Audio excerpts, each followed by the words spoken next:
ನಾನು ನಿಮಗೊಂದು ಪ್ರಶ್ನೆ ಕೇಳ್ತೀನಿ ರೀ ಇವ ಏನಂತಂದ್ರೆ ಮನುಷ್ಯರಂತ ಯಾರಿಗಂತಾರ? ಯಾರಿಗಂತಾರ್ರಿ? ನೀವು ಹಾಳು ನಾನು ಪ್ರಶ್ನೆ ಕೇಳ್ತೀರಿ ಆಂಬಲತ್ತ ನಾನು ನಿನಗೆ ಸ್ವಾಮಿಗಳ ನೀವೇ ಶಾಣೆ ಅದೀರೋ ಏನು ಹುಚ್ಚರದಿರೋ ಅಂತ ನಾನು ಕೇಳ್ತೀರಿ ಆಂಬಲಂತ ನನಗೆ ಅನಿಸಾಗತ್ತದ. ಯಾಕಂದ್ರೆ ಅಲ್ರಿ ಸ್ವಾಮಿ ನೀವು ಪ್ರಶ್ನೆ ಕೇಳುದಾ ಇದು? ಮನುಷ್ಯರಂತ ಯಾರಿಗಂತಾರಂದ್ರ ಇಟ್ಟು ಮಂದಿ ಕುಂತೀವಲ್ಲ ನಿಮ್ಮ ಮುಂದ ನಾವು ನಿಮ್ಮ ಕಣ್ಣಿಗೆ ಹೆಂಗ್ ಕಾಣ್ತೀವಿ? ಮನುಷ್ಯರಂಗೆ ಕಾಣಾಕತ್ತೀವೋ? ಹೆಂಗೆ ಕಾಣಾಕತ್ತೀವಿ? ಇವ ಮನುಷ್ಯರಂಗ ಕಂಡವರೆಲ್ಲರೂ ಮನುಷ್ಯರಲ್ಲ. ಸೋಮ ಎರಡು ಕಾಲ, ಎರಡು ಕೈಯ, ಎರಡು ಕಿವಿ, ಎರಡು ಕಣ್ಣ, ಎರಡು ಬಾಯಿ. ಇದು ಬಾಯಿ ಒಂದೇ ಇರ್ತೈತಲ್ರಿ. ಮತ್ತು ಒಂದ ಬಾಯಿ ತುಂಬಿಕೊಳ್ಳಕನ ಊರ್ ಡಬ್ಬ ಹಾಕಾಕತ್ತಿದೀವಿ ನಾವು. ಇನ್ನು ದೇವರೆಲ್ಲರ ಎರಡು ಬಾಯಿ ಕೊಟ್ಟಿದ್ದಂದ್ರೆ ಇನ್ನ ಎಷ್ಟು ಮಂದಿನ ಮೋಸ ಮಾಡ್ತಿದ್ದೀವೋ, ಇನ್ನ ಎಷ್ಟು ಅನ್ಯಾಯ ಮಾಡ್ತಿದ್ದೀವೋ, ಇನ್ನ ಎಷ್ಟು ಅಧರ್ಮ ಮಾಡ್ತಿದ್ದೀವೋ. ಏಟ್ರಿ ಬಾಯಿ ಬಾಯಿ ಹಿಂಗೆ ತೆರೆದ್ರೆ ಕಪ್ಪಿಗತ್ತೆ ಈಟ ಬಾಯಿ ಅದ. ಆದ್ರ ತಿನ್ನೋದು ಎಷ್ಟು? ನಮ್ಮಲ್ಲಿ ಒಂದು ನಾಟಕದ ಹಳ್ಳಿಂದ ದಿಲ್ಲಿವರೆಗೆ ಏನು ತಿಂತಿದ್ರಂದ್ರ ಒಂದೊಂದು ರೋಡ ತಿಂತಿದ್ರು, ಗಟ್ರ ತಿಂತಿದ್ರು, ಪತ್ರಾಸ್ ತಿಂತಿದ್ರು ಅಂತಿದ್ರು ಅವರು ಹಳ್ಳಿಂದ ದಿಲ್ಲಿವರೆಗೆ ನಾಟಕದೊಳಗೆ. ಬರೀ ಒಂದು ಬಾಯಿ ಇದ್ರೆ ಎಷ್ಟು ತಿಂತೀವಿ? ಪರಮಾತ್ಮ ಒಂದ ಬಾಯಿ ಕೊಟ್ಟಾನ ಭಾಳ ಚಲೋ. ಹಂಗ ಬರೇ ಎರಡು ಕೈಯ, ಎರಡು ಕಾಲ, ಎರಡು ಕಣ್ಣ, ಎರಡು ಕಿವಿ, ಒಂದು ಬಾಯಿ ಇದ್ರ ಮನುಷ್ಯರಂತ ತಿಳಿದಿರಿ. ಮತ್ತು ನಾಯಿಗೂ ಕಣ್ಣು ಏಸಿರ್ತಾವ? 4 ಇರ್ತಾವ, ಒಂದೇ ಇರ್ತದ? 2 ಇರ್ತಾವ. ಅವಕ್ಕೂ ಮುಂದಿನ 2 ಕೈ ಅದಾವ, ಹಿಂದಿನ 2 ಕಾಲು ಅದಾವ, ಅವಕ್ಕೂ 2 ಕಿವಿ ಅದಾವ, ಮತ್ತು ಅವಕ್ಕೂ 2 ಮೂಗಿನ ಹೊಳ್ಳಿ ಅದಾವ, ಅವಕ್ಕೂ ಒಂದು ಬಾಯಿ ಅದ. ಮತ್ತು ಅವಕ್ಕೂ ಮನುಷ್ಯರನ್ನಾಗ ಬರ್ತದೇನು? ಇಲ್ಲ. ಮನುಷ್ಯರಂತೆ ಯಾರಿಗನ್ಬೇಕಂದ್ರೆ ಬರೀ ಇವು ಇದ್ದವರಿಗೆ ಅಷ್ಟೇ ಅಲ್ಲ. ಶಾಸ್ತ್ರದೊಳಗೆ ಬಹಳ ಚಂದ ಬರೀತಾರೆ. ಮನುಷ್ಯರು ಅಂತ ಯಾರಿಗನ್ಬೇಕಂದ್ರ ಸಂಸ್ಕೃತದೊಳಗೆ ಡೆಫಿನೇಷನ್ ಮಾಡ್ತಾರ. ಇಂಥವರಿಗೆ ಮನುಷ್ಯರನ್ಬೇಕು. ಈಗ ನಿಮ್ಮ ಭಾಷೆಯೊಳಗೆ ಡಾಕ್ಟರ್ ಅಂತ ಯಾರಿಗಂತೀರಿ? ಡಾಕ್ಟರ್ ಅಂತ ಯಾರಿಗಂತೀರಿ? ನಾನು ಒಂದೇ ತಾನು ಸಾಲಿಗೆ ಹೋಗಿಲ್ಲ, ಕೊಳ್ಳಾಗೊಂದು ಅದೇನು ಟೆಥಸ್ಕೋಪ್ ಇರ್ತದಲ್ಲ, ಹಿಂಗೆ ಹೊಟ್ಟಿಗೆ ಇದು ಹಸ್ತಿರ್ತಾರಲ್ಲ, ಅಂಥದ್ದು ಕೊಳ್ಳಾಗ ಹಾಕೊಂಡು ಒಂದು ಚೂಸಿ ತೊಗೊಂಡು ಬರ್ತಾನ, ಚುಚ್ಚಿಸ್ಕೋತೀರಿ ನನ್ನ ಕಡೆ. ಯಾಕ್ರಿ ಸ್ವಾಮಿ ನೀ ಏನು ಡಾಕ್ಟ್ರ್ ಏನು? ನಿನ್ನ ಕಡೆ ನಾವ್ಯಾಕೆ ಚುಚ್ಚಿಸ್ಕೊಳಕ್ಕೆ ಹೋಗೋಣ? ಹೆಂಗೆ ನೋಡ್ರಿ, ನಾ ಡಾಕ್ಟರ್ ಅಲ್ಲ ಅನ್ನೋದು ನಿಮಗೆ ಕನ್ಫರ್ಮ್ ಅದ. ನಾ ಡಾಕ್ಟರ್ ಅಲ್ಲ ಅನ್ನೋದು ಅದ. ಡಾಕ್ಟರ್ ಯಾರಿಗಂತೀರಿ? MBBS ಕಲ್ತಿರ್ಬೇಕ್ರಿ, ಮೊದಲು ನೀಟ್ ಪಾಸ್ ಆಗ್ಬೇಕ್ರಿ, 5 ವರ್ಷ MBBS ಮಾಡ್ಬೇಕ್ರಿ. ಆ ನಂತರ ಬರೀ MBBS ಮಾಡಿ ಬಂದ್ರೆ ಅಟ್ಟ ಅಲ್ಲ, ಗೌರ್ಮೆಂಟ್ದಿಂದ ಅವನಿಗೊಂದು ನೀನು ಡಾಕ್ಟರ್ ಆಗಕ್ಕೆ ಯೋಗ್ಯದೀಪ ಅಂತ ಒಂದು ಸರ್ಟಿಫಿಕೇಟ್ ಕೊಡ್ಬೇಕ್ರಿ. ಅಟ್ಟ ಅಲ್ಲ, ಮತ್ತ ಅವ ಯಾರ ತಕರ ದೊಡ್ಡ ದೊಡ್ಡ ಡಾಕ್ಟರ್ ತಗೊಂಡು ಸರ್ವಿಸ್ ಮಾಡಿರ್ಬೇಕು. ಅಂದಾಗ ನೀವು ಅವ್ರ ತಕ ಹೋಗಿರಿಲ್ಲ ಅಂದ್ರೆ ಹೋಗಂಗಿಲ್ಲ. ಡಾಕ್ಟರ್ ಅಂತ ಹೆಂಗೆ ಅಂತಾರ, ವಕೀಲರಂತ ಯಾರಿಗೆ ಅಂತಾರೆ? ಅವ್ರಿಗೆ ಅಂತಾರ. ಹೆಂಗ ಮನುಷ್ಯರಂತೂ ಯಾರಿಗಂತಾರಂತಂದ್ರೆ ಶಾಸ್ತ್ರದೊಳಗೆ ಡೆಫಿನೇಷನ್ ಅದ. ಇಂಥವರಿಗೆ ಮನುಷ್ಯರನ್ಬೇಕು. ಏಷಾನ್ನ ವಿದ್ಯಾನ ತಪೋ ನ ದಾನಂ ನ ಜ್ಞಾನಂ ನ ಶೀಲಂ ನ ಗುಣೋ ನ ಧರ್ಮ ತೇ ಮೃತ್ಯು ಲೋಕೆ ಭುವಿಭಾರ ಭೂತ ಮನುಷ್ಯ ರೂಪೇನ ಮೃಗಾಶ್ಚರಂತಿ. ನೋಡ್ರಿ, ಹಿಂಗಿದ್ರ ಮನುಷ್ಯರನ್ಬೇಕು. ಇಲ್ಲಾಂದ್ರೆ ನಾಯಿ ಕತ್ತಿ ಹಂದಿನ ಪಾಡವು ಅವತ್ರಕ್ಕಿಂತ ಅತುತು. ಯಾರಿಗನ್ಬೇಕು ಮನುಷ್ಯರಂತ? ಯಾರಿಗಿಲ್ರಿ. ಮನುಷ್ಯನ ಗುಣ ಇರ್ಬೇಕಟ್ಟ, ಮತ್ತೇನದ? ಮನುಷ್ಯನ ಗುಣ ಇರ್ಬೇಕು, ಮನುಷ್ಯತ್ವ ಇರ್ಬೇಕು. ಬರೀ ಮನುಷ್ಯರಂಗ ಕಂಡ್ರೆ ಮಾತ್ರ ಮನುಷ್ಯರಂತಾರೇನ್? ಇಲ್ಲ. ಇವತ್ತಿನ ಕಾಲದೊಳಗ ಅವ್ರೆರಡು ಚಂದ ಬರೀತಾರೆ ನೋಡ್ರಿ. ಮೃಗಾಶ್ಚರಂತಿ, ಮಂಗ್ಯನ ನಡತೆ, ಪ್ರಾಣಿಗಳ ಆಚರಣೆ ಇತ್ತು ಅಂದ್ರೆ ಮನುಷ್ಯ ಅಂತ ಹೆಂಗಂತೀರಿ? ಇವೆಲ್ಲ ಇರ್ಬೇಕು ಅವನಲ್ಲಿ. ಏನು? ಏಷಾನ್ನ ವಿದ್ಯಾ ನ ತಪೋ ನ ದಾನಂ ನ ಜ್ಞಾನಂ ನ ಶೀಲಂ ನ ಗುಣೋ ನ ಧರ್ಮ. ಇವೆಲ್ಲ ಇದ್ದು ಅಂದ್ರ ಮನುಷ್ಯರನ್ರಿ. ಏನ್ರಿ ಸ್ವಾಮಿ ಇವ್ರನ್ನೆಲ್ಲ ಏನು ಕೊಳ್ಳಾಗ ಹಾಕೊಂಡು ಬೋರ್ಡ್ ಹಾಕೊಂಡು ಅಡ್ಡಾಡು ನಾವು?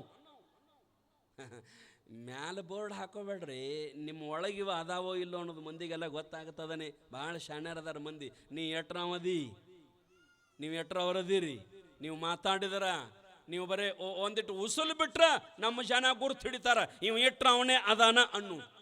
ಅದಕ್ಕ ಮನುಷ್ಯ ಅಂತಂದ್ರ ಈ ಗುಣಗಳಿರ್ಬೇಕು. ಇಲ್ಲ ಅಂತಂದ್ರ ಮನುಷ್ಯ ರೂಪೇನ ಮೃಗಾಶ್ಚರಂತಿ. ಈ ಮನುಷ್ಯನ ಆಚರಣೆ ಇರಲಿಲ್ಲ ಅಂದ್ರೆ ಮನುಷ್ಯರಂತ ಭಾಳ ಏನು ಡೆಫಿನೇಷನ್ ಮಾಡೋದು ಬೇಕಾಗಿಲ್ರಿ. ಅವ ನಿಮ್ಮ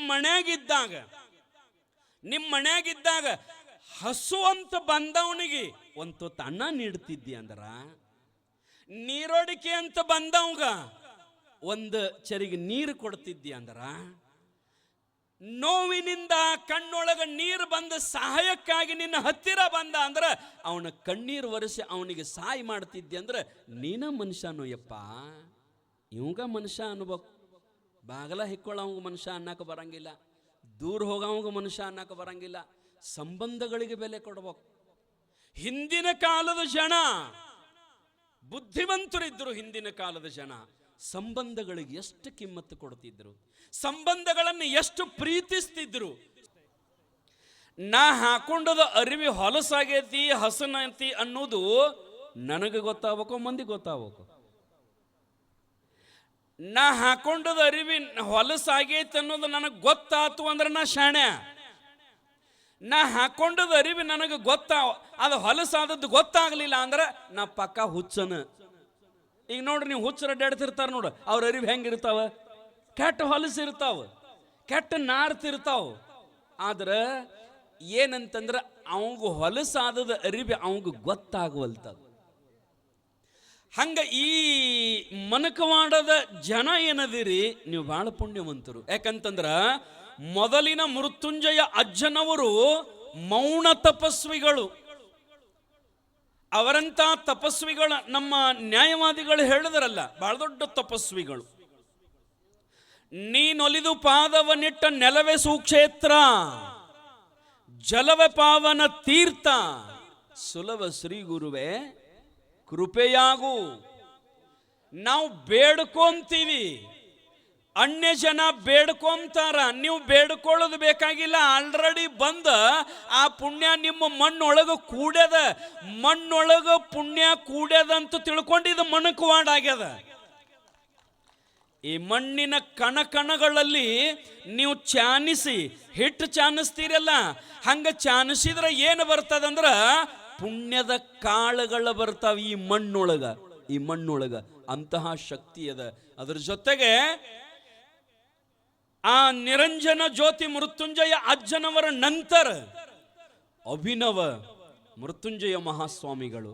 ನಾನು ಅವ್ರು ಮಾತನಾಡುವಾಗ ಕೆಳಗೆ ನಿಂತು ನೋಡಿದ್ರೆ ನನಗೆ ಹೆಂಗೆ ಕಾಣ್ತದ ಅಂತಂದ್ರ, ಅಮೇರಿಕಾದ ಶಿಕಾಗೋದೊಳಗ ಏನ್ ಕೈ ಮಾಡಿ ಸ್ವಾಮಿ ವಿವೇಕಾನಂದರು ಮಾತನಾಡ್ತಿದ್ರಲ್ಲ, ಆ ಒಂದು ಶೈಲಿ ನನಗೆ ಅನ್ನಿಸ್ತದ. ಬಹುತೇಕ ಮತ್ತೊಮ್ಮೆ ಈ ನಾಡಿಗೆ ಜಗತ್ತನ್ನು ಉದ್ಧಾರ ಮಾಡುವಗೋಸ್ಕರವಾಗಿನೇ ಮನಕವಾಡ ಅಜ್ಜರ ವಿವೇಕಾನಂದರ ರೂಪದಲ್ಲಿ ಬಂದಾರೇನೋ ಅನ್ನುವಷ್ಟರ ಮಟ್ಟಿಗೆ ಅವರೇನಪ್ಪ ಅಂತಂದ್ರೆ ಈ ನಾಡಿನೊಳಗೆ ಎಷ್ಟು ಸಂಚಾರ ಅವ್ರದ್ದು, ಎಷ್ಟು ಪರಿಶ್ರಮ ಅವ್ರದ್ದು.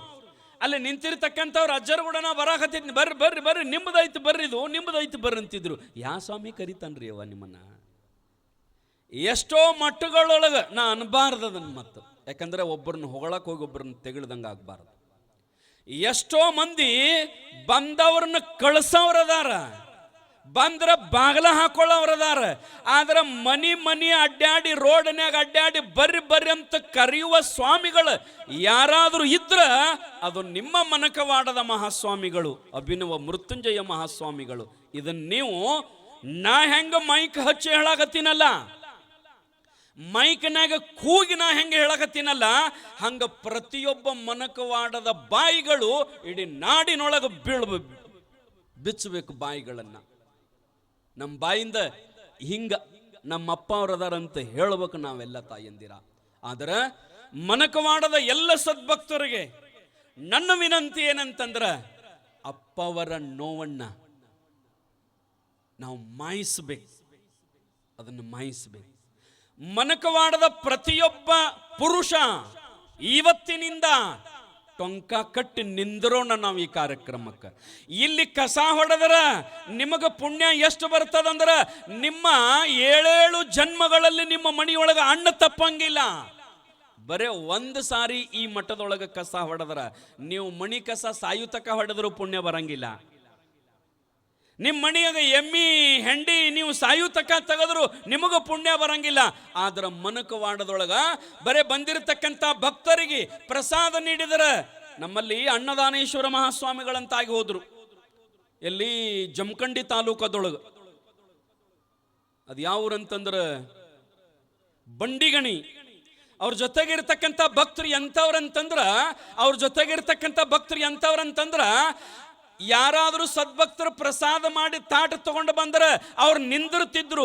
ಒಬ್ಬರನ್ನೂ ತಾಟ ತೊಳಿಗುಡ್ತಿದ್ದಿಲ್ಲ. ಬೇರೂರದಿಂದ ಬಂದಿರತಕ್ಕಂಥ ಭಕ್ತರನ್ನ ನಾವು ತಾಟ ತೊಳಿತಿದ್ವಿ ಅಂತ ತಿಳ್ಕೊಂಡು ಆ ಊರಿನ ಭಕ್ತರು ಅವ್ರ ಕೈಯಾಗಿನ ತಾಟ ತಗೊಂಡು ತೊಳಿತಿದ್ರು. ಯಾಕಂದ್ರೆ ಅದರಂಥ ದೊಡ್ಡ ಪುಣ್ಯನ ಯಾವುದೂ ಇಲ್ರಿವ. ಅದರಂಥ ದೊಡ್ಡ ಪುಣ್ಯ ಯಾವುದೂ ಇಲ್ಲ.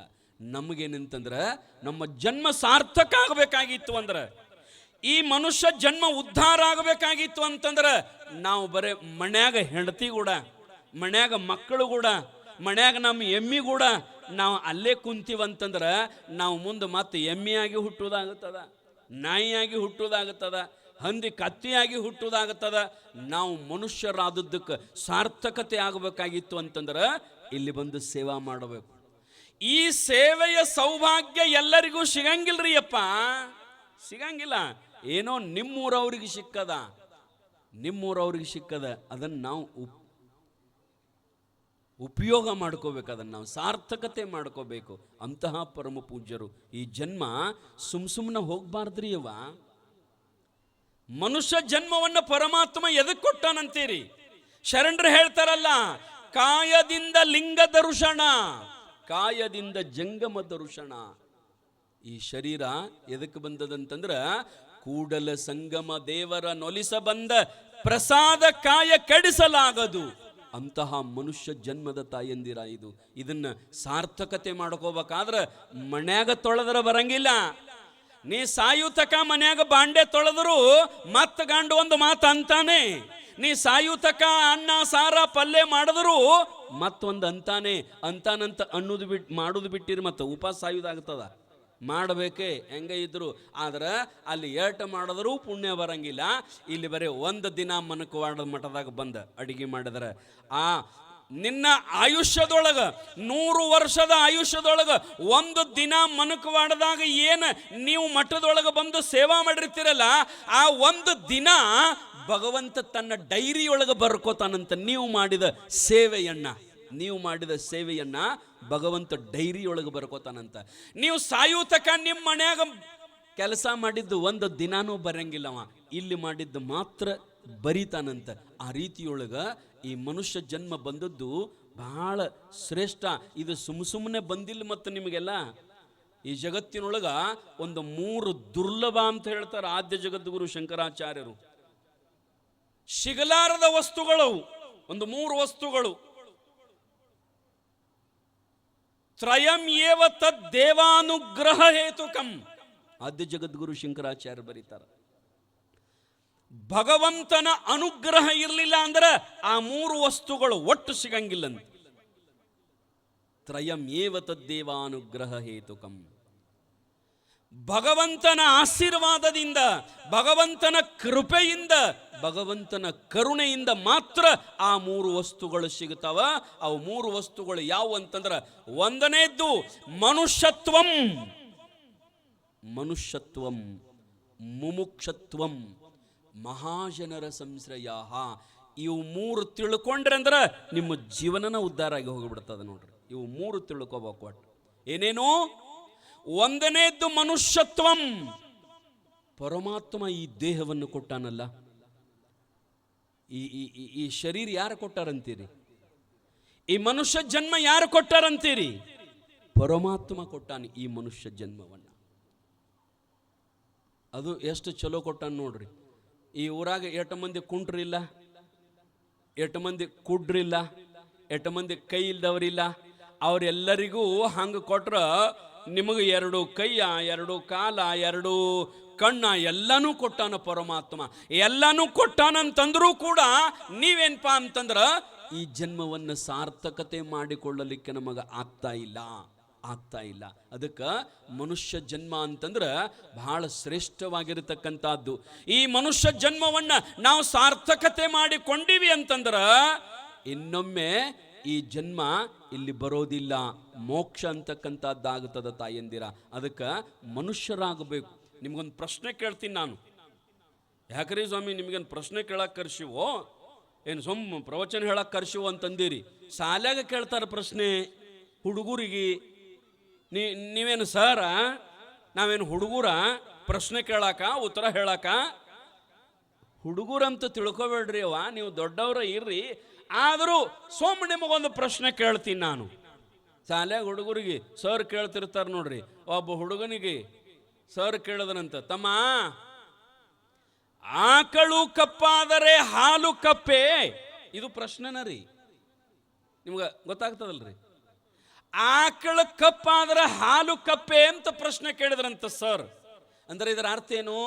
ಒಂದು ಮನ್ಯಾಗ ಆಕಳ ಕರ್ಗ ಅದ, ಅದರ ಹಾಲು ಕರ್ಗ ಇರ್ತಾವ ಬೆಳಗಿರ್ತಾವ್ರಿ? ಬೆಳಗ ಇರ್ತಾವ, ಹೌದಿಲ್ಲ? ಆಕಳು ಕಪ್ಪಾದರೆ ಹಾಲು ಕಪ್ಪೆ, ಆಕಳ ಕರ್ಗ ಇದ್ರೆ ಹಾಲು ಕರ್ಗ ಇರ್ತಾವೇನು ಅಂತ ಇದು ಪ್ರಶ್ನೆ. ಆ ಸರ್ ಹುಡುಗಗೆ ಎದ್ ನಿಂದಿರಿಸಿ ಹಿಂಗ ಅಂದ್ರು, ಆಕಳು ಕಪ್ಪಾದರೆ ಹಾಲು ಕಪ್ಪೆ ಅಂತ ಕೇಳಿದ ಕೂಡಲೇ ಆ ಹುಡುಗ ಅಂದ ಏನಂತಂದ್ರೆ, ಹೌದ್ರಿ ಸರ್ ಅಂದವ. ಆಕಳ ಕಪ್ಪಾದ್ರೆ ಹಾಲು ಕಪ್ಪರಿ ಅಂದ. ಅದ್ಯಾಂಗೋ? ಎಲ್ಲ ಕಡೆ ಆಕಳು ಕರ್ಗ ಇದ್ರೆ ಹಾಲು ಬೆಳಗ ಬರ್ತಾವ್, ನೀ ಹೆಂಗೆ ಹೇಳ್ತಿ ಅಂತಂದಾಗ ಆ ಹುಡುಗ ಹೇಳ್ದ, ನಮ್ಮ ಮನ್ಯಾಗ ಒಂದು ಆಕಳದ ಸರ, ನಮ್ಮ ಮನ್ಯಾಗ ಒಂದು ಆಕಳದ ಸರ, ಅದ ಕಪ್ಪ ಐತ್ರಿ, ಅಂದ್ರೆ ಕರ್ಗಣ ಐತ್ರಿ, ಅದ ಕಪ್ಪ ಐತ್ರಿ, ಮತ್ತ ಅದ ದಿವಸ ಒಂದು ಕಪ್ಪ ಹಾಲು ಹಿಂಡತತ್ರಿ, ಅದಕ್ಕೆ ಆಕಳು ಕಪ್ಪ ಹಾಲು ಕಪ್ಪ ಅಂದವ. ಆಕಳು ಕಪ್ಪ ಆದರೆ ಹಾಲು ಕಪ್ಪೆ.